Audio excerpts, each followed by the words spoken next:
Welcome to Unshakeable, the podcast that shares stories of resilience in the face of life's toughest challenges. I'm your host, Siviwe Shakes Soizwapi, and each week we dive into real conversations that not only inspire but help us grow, offering insights on how to navigate our own struggles with strength and purpose. Because resilience isn't about being unbreakable, it's about standing firm when life tries to shake you. This is Unshakeable. Let's get into it. Hello, Unshakeable family. Welcome to yet another episode. Today we're shooting and recording from Johannesburg. I just want to say thank you to Southern Sun 54 on Bree for the space that we can use and just have a good time, relax, have a nice conversation, which we are so keen to share with you today. And today we're sitting with a champion, an Olympian. This man, you really want to hear his story. I have the privilege of being so close enough to him that I get to understand him as a person and as a man, which really inspired me to jump on this episode and have him on the podcast. Pumi?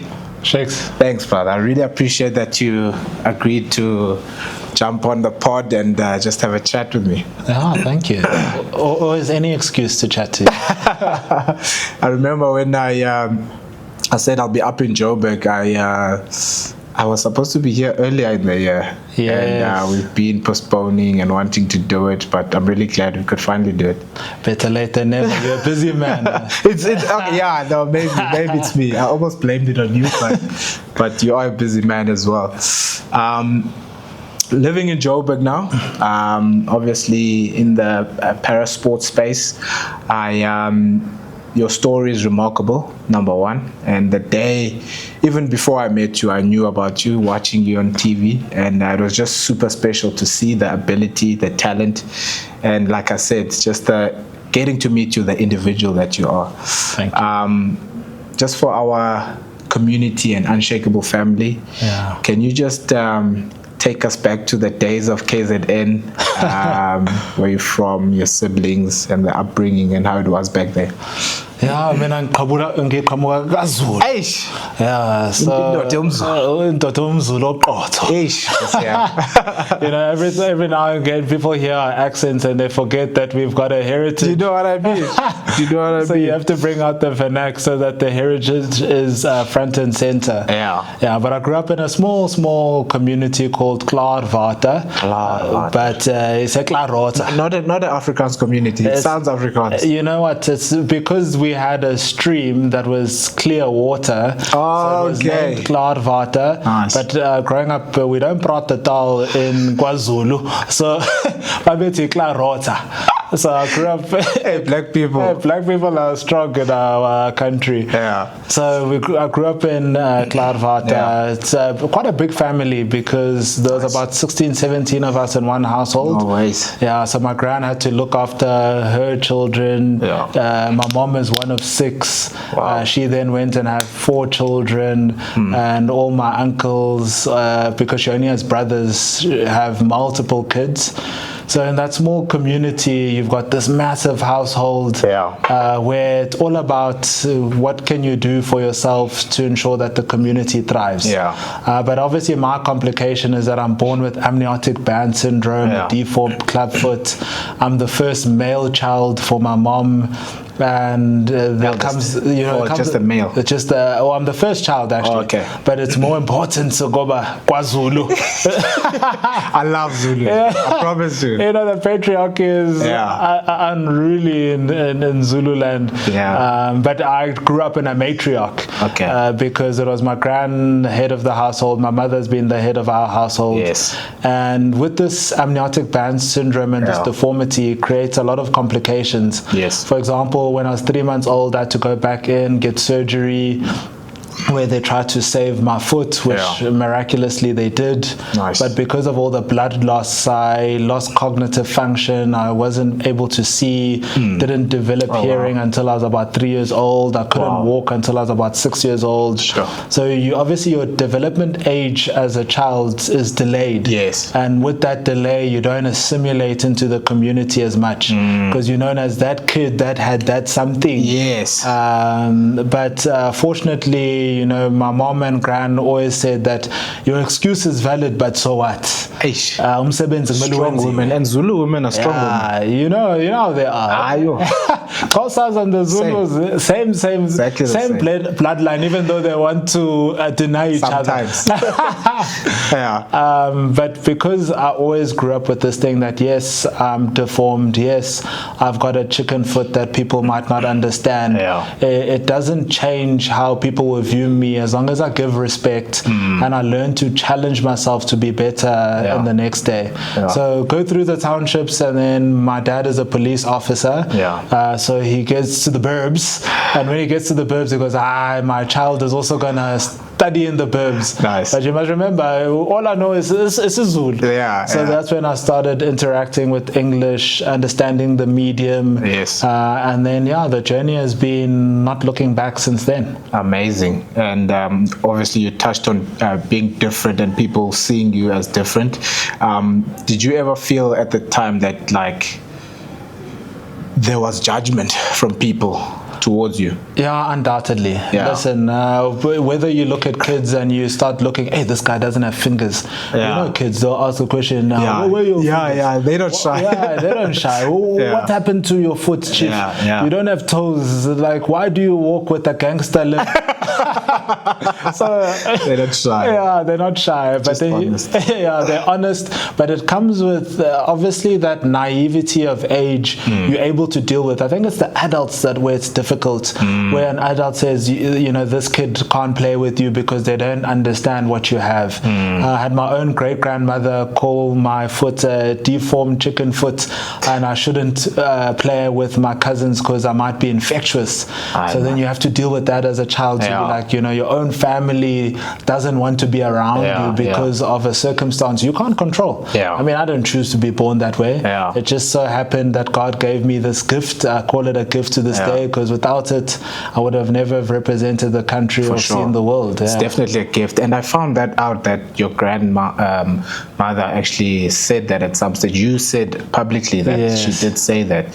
Coming from someone that you love, how was that? How did that make you feel?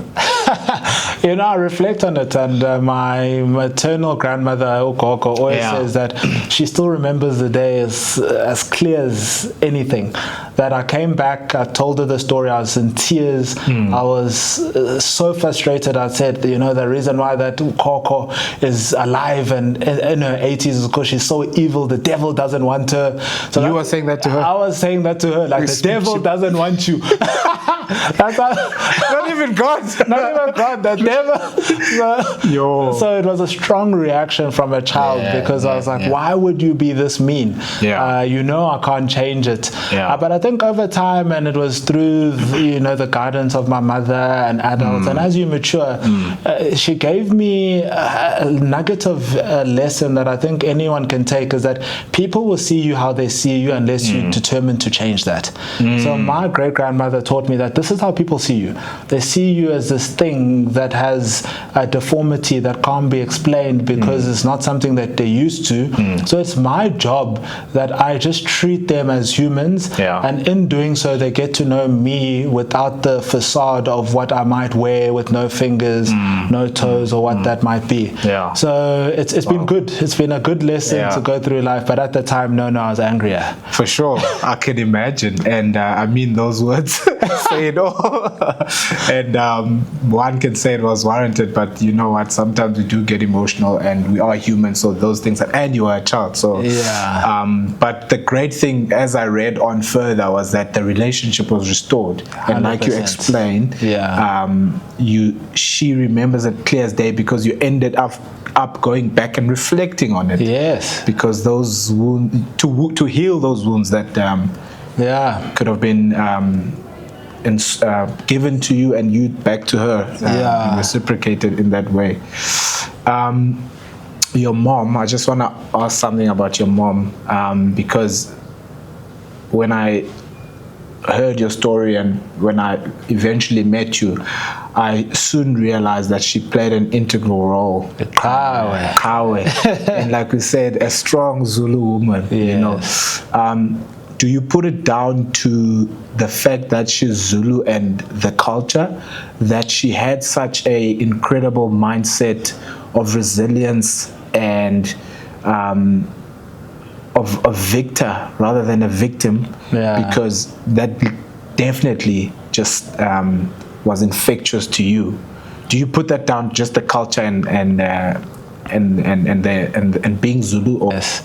You know what? I think South Africans are specials, and when we think of South Africans as being very special people with this heart for humanity, you look at our women. That's why they say that if you empower a woman with education and an opportunity, you raise a nation. You know, we sit on Women's Day tomorrow, and I call her Ikawe, the protagonist of my childhood, because I think that's what women have done in our country. They have decided against all odds that they will raise a generation of men and kids that will grow up to be leaders that take care of communities and looks after everyone and not just their own. So I think my mom's, you know,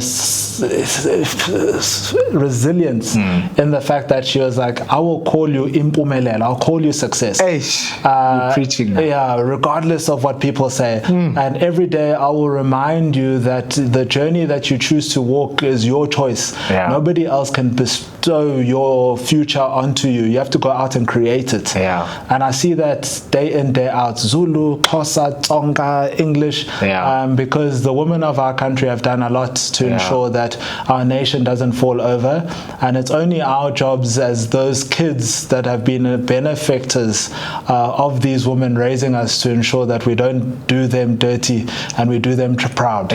No, for sure. Yes, that is truly inspiring, and it comes together now that I think of it, that's where your name came from. And that's just truly remarkable. And I think our mothers, we owe a lot to them, particularly as young boys growing up to be men, you know. I think they also play a huge role in just molding us and shaping us in the right direction. Otherwise we can be wild, we can be loose and reckless. So they really play a special role in our lives and in our country, as you said.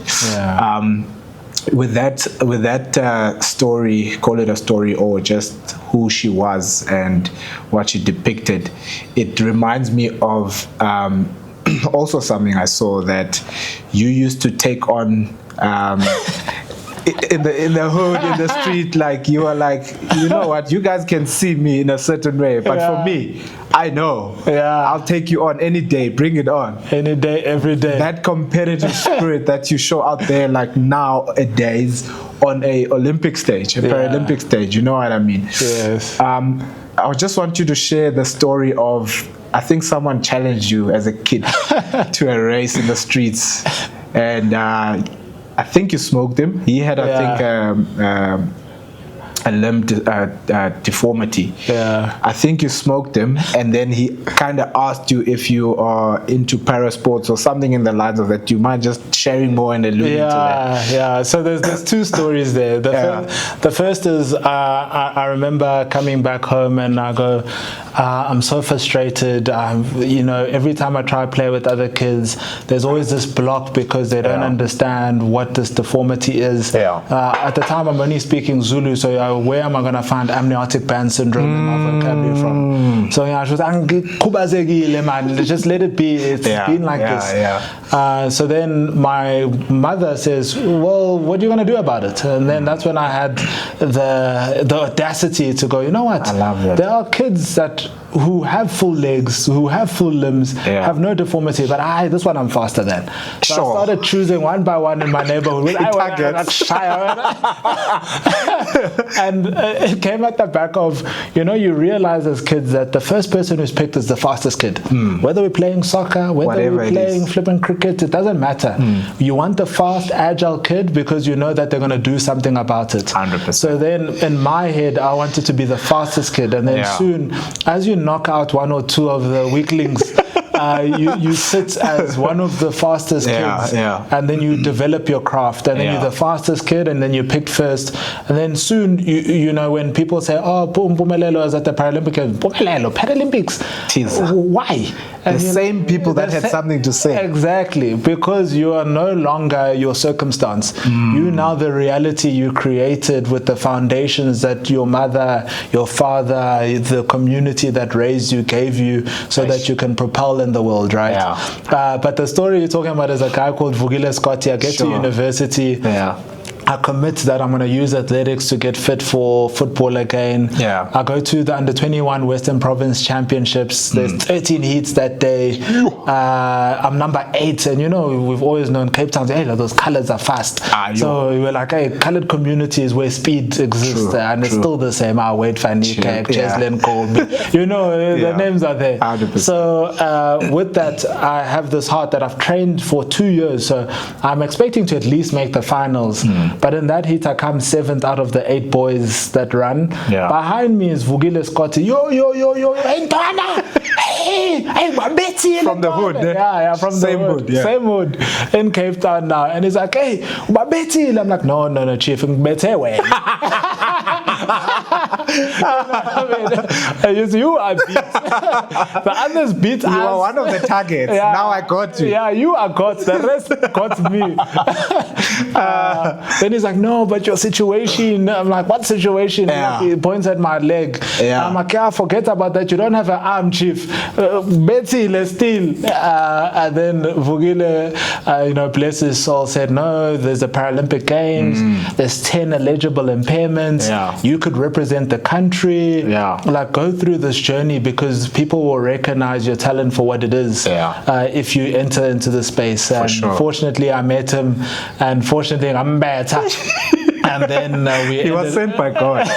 Even though you left him in the scar, I was sent. No, he was. God sent for sure. I'm glad you touched on that and got into it, because I would like you to kind of, because people don't necessarily do the research and understanding, the different disabilities and all of that. They just tune into the sports, watch, okay, is it now 100 meters? Okay, let's watch. Is it now long jump? Okay, let's do it.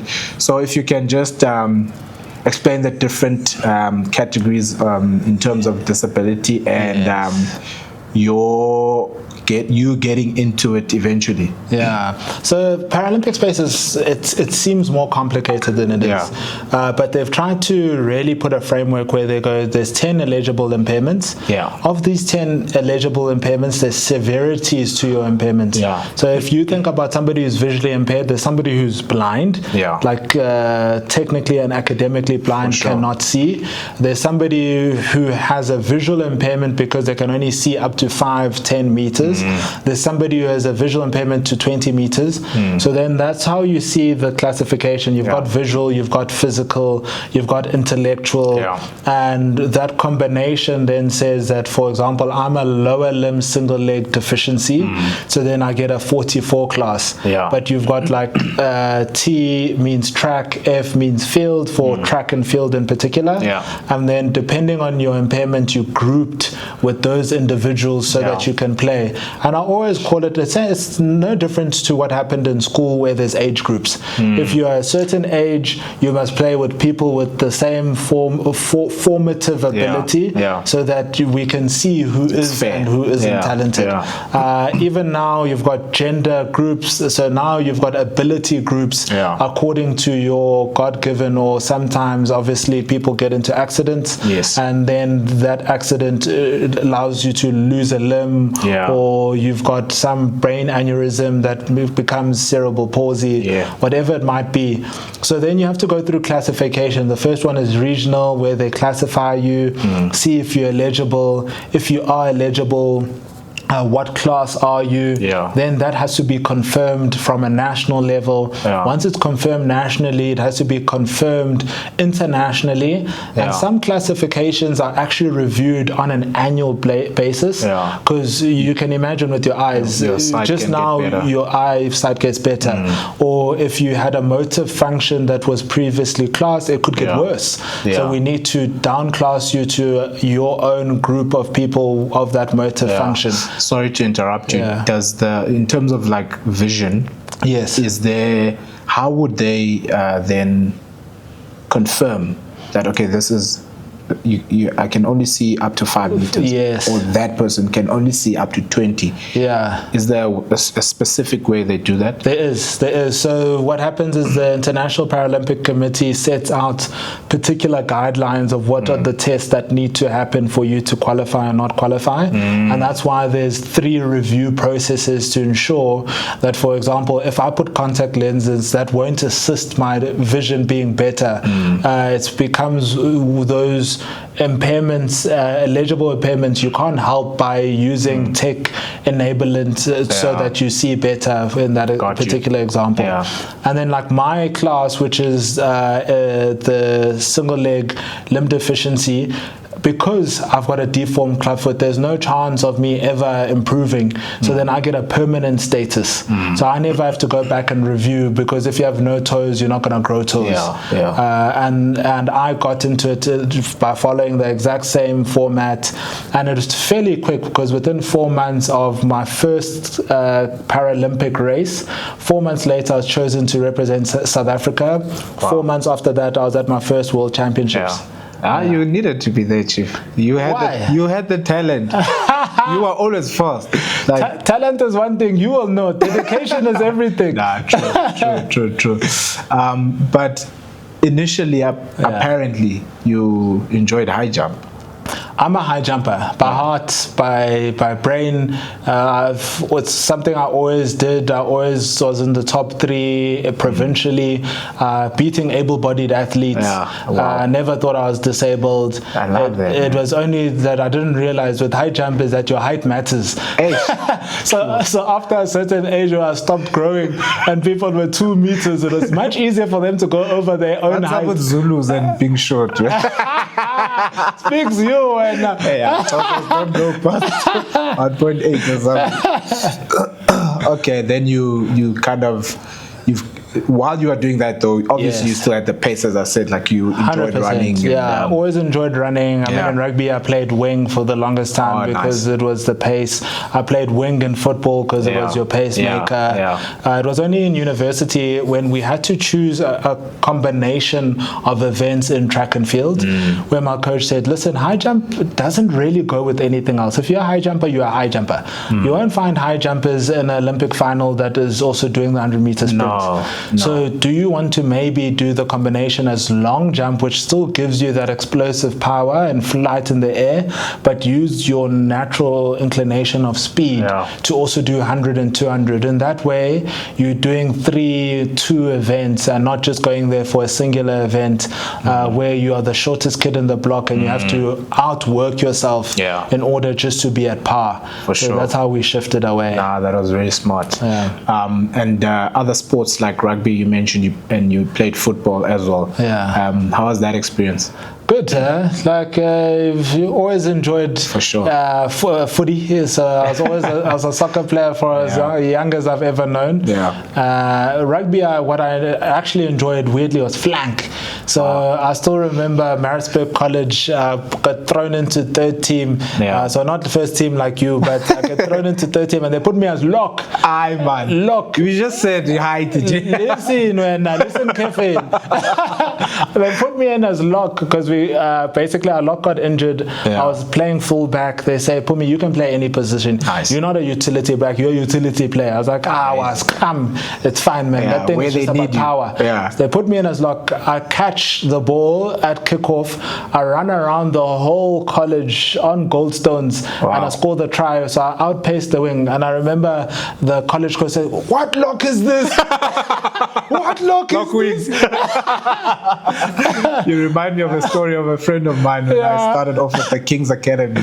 There was this guy that was also quite short, colored guy, a good friend of mine till this day. And he looked like he wasn't big enough to be a lock. Yes. And he looked like a wing. Like he had these tights up to his knees. So we were asking ourselves, is he a lock or is he a wing? Yeah, what's happening? Till this day, his nickname is Lockwing. Lockwing. Fair enough. Yeah. So we always enjoy all sports. Yeah. Put us sports and we will do it. For sure. 100%. And that's just, we're blessed in South Africa because of that as well. Yes. Do you have, you don't have to answer even, but like, do you have people that, we heard the story of your gran. Yeah. Were they like teachers and people that you encountered in your life growing up and upbringing where they kind of foresaw a negative narrative on your life? Yeah. And people usually they use that as drive. Yes. That negativity that people say you'll never amount to anything. Yeah. So let me show you. I'm gonna you use that as fuel to actually propel to be someone great one day. Yeah. I think I was fortunate. I mean, I think every teacher I came across, all the elders made sure that what I saw in myself is potential more than limitation. Yeah. So they said, yes, when another kid challenges you for sure today, you can use it as fuel, and that fuel can allow you to achieve great things. Yeah. But as you achieve great things, what is it at the cost of if what's fueling you is the limitations that people are bestowing on you? Yeah. So instead, look at it, and when people do that, give them the perspective that, yes, you may think that of me now, but what about the person I'm trying to build for tomorrow? And what do you think of that person that you don't know because of the work I do today? And that was a lot of the wisdom I got with teachers. Unumzan Zungu, I still remember, I get to Kersney College, I can't afford the school fees. I have to convince them to allow me to stay in that school. And he sits me back and he goes, no man, when you are looking at life as something you have to tackle, and because you are Zulu, those are the same root word. You always want to challenge life. Sometimes you must be like water and run and ebb and flow. And as you ebb and flow, you get to this constant state of equilibrium that you can really bounce off because it's constant, it's steady, it's reliable. And he said you get to that by whenever somebody gives you negativity, you give them positivity back. And normally my positivity, when somebody says I can't, I say, because I can't, I will now do. And I will do not because of me, I'll do for everyone else who thinks they can't. Yeah. Do I even have something to say after that? Well, we always have something to say. No, the thing is, as I said, behind the scenes, is that Unshakeable is a platform that has these incredible people that I sit down with and talk to because of other people. Yes. Do you know what I mean? 100%. It's not about us sitting behind a camera or in front of a camera and having a good chat. It's always great. It's always amazing. And I get to see you and spend time with you. But it's about that. Other people that can listen and be like, look, I can also do that. I can also be that. I'm also unshakable. You know what I mean? It's who you touch. It's who you touch, which is incredibly amazing. You mentioned something about being Zulu and wanting to face everything with the spirit of war. I actually would have initially, or someone would have thought that would have been something that could have shaped you with a disability, to be leave the fact that you're Zulu, but now because I'm disabled, I must always show up and hit back and all of that. How did you, before Ubabu Zulu had the chat with you, how did you navigate around that and what people, because I'm sure we all need mentors and people to speak into us, into our lives, that they can kind of shape us and help us to balance, not like you said, impi versus ebb and flow. Yeah, I think if I sit here and I say, oh no, I did it with grace, I'd be lying to you, because my uncles will come and tell you at a shire. So when you're young, that's exactly it. First response is the naivety of youth, is that you want to come at me, let's fight. So I can remember losing teeth, making my uncle's teeth also go. I remember cracked jaws. No, it was rough. It was, and we used to sort our things out. City in Dota and Dota ibambe. 100%. So it's in our culture. It was our fist in that time. And all that happened is that I think because I was able to express that in a way that I can obviously see back was wrong, because it's violence that begets violence.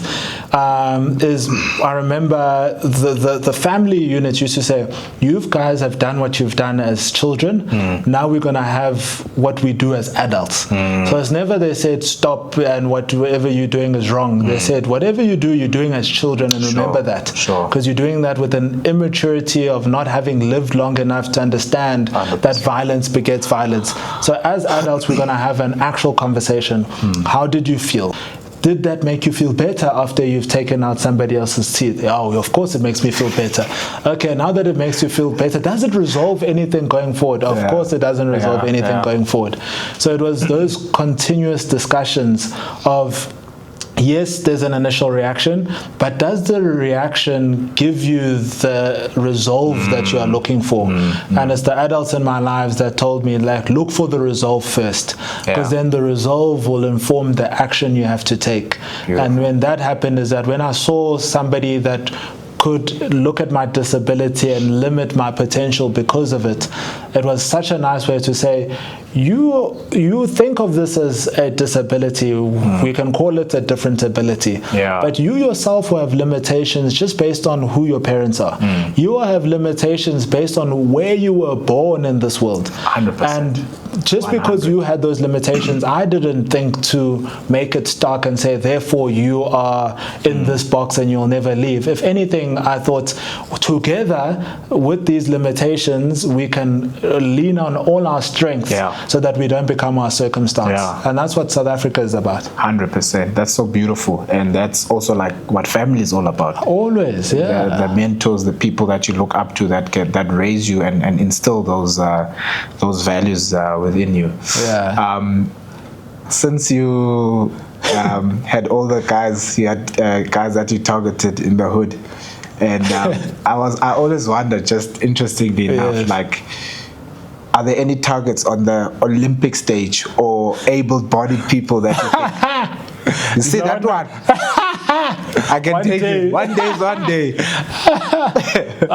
Listen, to be honest, you know we live in a competitive world, so there's always targets. There's targets. Once you finish your crop, you're now the world. And you see the times as well. You're like, there's something to measure. You're like, I'm the world record holder, fastest that have existed in my class. And then already I'm like, hey, why not Johnny? You're the fastest Paralympian.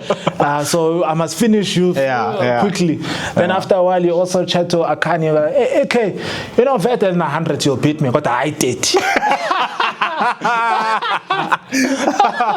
Now you pick your poison. Now you're like, the provider of competitiveness is exactly that. And then you also sit there, you're like, hey, I like Cheslin, but hey, I can't see him beating me. No matter how much I like the guy. Amazing. Talking about getting into the parasport and, as I mentioned, getting into such a level as the Paralympic Games, do you have a great memory of how it, like your first race when you literally got a medal and professionally? I think you touched on it. You said after 4 months or something. Yes. How's that memory? And I'm sure it's vivid because it's like you always believed this thing from a young age, putting targets on people and seeing your ability, and also having people saying and having perspectives and opinions. But then you are like, yes, I'm competing at a high level, and I've put on my my medal for the first time? Yeah, I think the most vivid one is definitely the first one. Weirdly enough, now we're going back 11 years. Eish. End of 2014, I remember we've got the classification done. We're in Kutzenberg Stadium in Stellenbosch, and they start calling the list. And how they did it then, they didn't split us between classes. You were split on times, so it was across all classes in Paralympic sports. Yeah. And then I'm waiting for my name, nothing. I'm waiting for my name. And the whole time, you've got big eyes. These are people I've seen on TV. Monabo Shaltetoy, or Diane Base, Arnu Fori. So I'm like, these are national heroes. Or on Renee Veyes. I'm like, these national heroes, or Zanele, Sis Zanele, who even Mandela said was one of the 23 icons of our country. 100%. So you're looking and you're like, I'm in this space, but I'm not in that space. Until they call the last race of the day, and I'm one of the 8 fastest Paralympic athletes in our country. Wow. So I'm in that race, and they put me in lane 4. And in our world, lane 4, 5, and 6, those are your fastest people. Who do I have next to me? I've got the fastest CP athlete that has ever been seen in our country and in the world, Ofani van der Merwe. I've got Shaltetoy, I've got Diane Pace, I've got Arnu Fori. And I'm literally like, how did I get here? So we run that race, and I'm first 30, I'm smoking. Out the blocks, gone. And then at 50, people are catching. They catch me at 85, they go past me. But I remember Diane turns around, he goes, please don't tell me you're a CP. Like, I'm in his class. I'm like, no, I'm not in your class. Like, oh, thank the Lord. He's like, whose class are you? Because whoever's class they're in trouble. They're in trouble. And that was the medal I wore on my chest. I'm like, hey, this one. If this man who's represented the country, gold medalist, Paralympic champion, can come back and say, I don't want you as my competitor, then we must be doing something right. Yeah, no, for sure.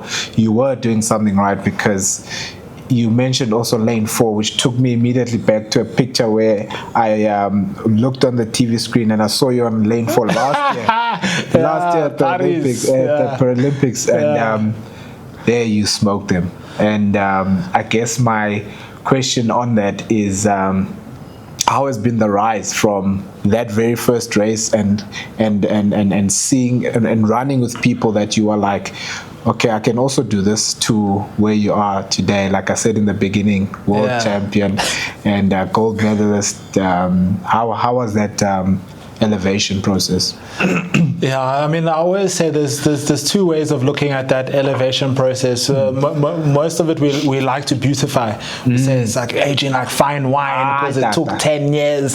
Or if you've ever had a stew, a beef stew is better the next day. You don't cook today a stew and you eat it today. You must eat it for 3 days.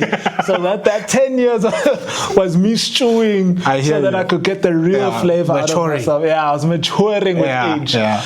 But in all honesty, it was tough because at every point you doubt yourself. You know, the higher you go, the more pressure there is on you. We don't have good funding when it comes to our sport, so the more you even question, I'm selfishly giving to a sport that gives me nothing back commercially and is not recognized in our country as something as important. While who sacrifices is the people I love. It's my wife that has to sacrifice the time. It's my family, because I don't go back to KZN. If I'm lucky, it's once a year, if not once every 3 years. So it's the people who I love most have to sacrifice for me, saying that there's a selfish need to really pursue this God-given talent that will allow me to inspire people I might never meet. And that balancing of that sacrifice comes to you. You wake up at night and you think, I've worked 7 years, and in that 7 years I failed every time when I got to a major competition. Does that mean I do not have the resilience and the crispa to actually perform at a world stage? And then only when you do perform do you look back and you go, hard work does pay off. But that's not true. Hard work is hard work. Hard work never guarantees a result. And because hard work never guarantees a result, you have to enjoy the journey. I'm done, guys. That is so true. And that is also the pain of competing at a high level. Because your hard work, it doesn't guarantee anything. Nothing. it doesn't guarantee anything. And I'm actually speechless. I'm mind blown by what you just said, because it's so true, and you experience it. And I must say, like, with the rise, for even though sometimes the hard work you put in was not always rewarded, for us, we watch you and support you all around the world fondly, and we love to support you. And for me, again, the human being that you are, I love being in your corner and shouting for you. And I'm sure your family as well, when they look at you now, Oko, Uma, everyone that you mentioned, Bati. Shakes, I think it's the same with our families. Our families, first and foremost is respect, second is love, and ensuring that you're doing what you're doing for the betterment of everyone. So in Tabaishoyo, when they look at me, they say, "I usmele." You are the representation of what we want to put out in the world, and continue just doing that. And that representation is that we don't wake up self-made anything. No. Somebody had to change your nappy, chief. 100%. Somebody had to ensure that when you were down and out and didn't believe yourself, they could think that you could be something one day. So somebody had to sacrifice to ensure that you were there training. And I think it's giving to those people who ensured to build your foundations so that you could sit at the helm and say, we've done it, we're world champion, we're Paralympic champion, we're world record holder. But I was never going to be any of those things without all these countless individuals that gave of their time, their life, and their hearts to ensure that the God-given talent was never wasted. Amazing. Mpumi, thank you for your time, brother. Thank you, my brother. I really, really enjoyed sitting here, catching up with you and having this chat, and hopefully someone will watch it and be inspired, because you inspire me every day, and I'm truly grateful to call you a friend. You're not just a champion on the track, you're a champion in life as well. So to my Unshakeable family, I really trust that you enjoyed our episode today with MPUMELELO MHLONGO, Paralympian champion. Please subscribe, like the video, and we'll see you on the next episode. Cheers. Thanks for tuning into Unshakeable. If today's story moved you, inspired you, or gave you something to think about, share it with someone who needs to hear it. Remember, resilience isn't about being unbreakable.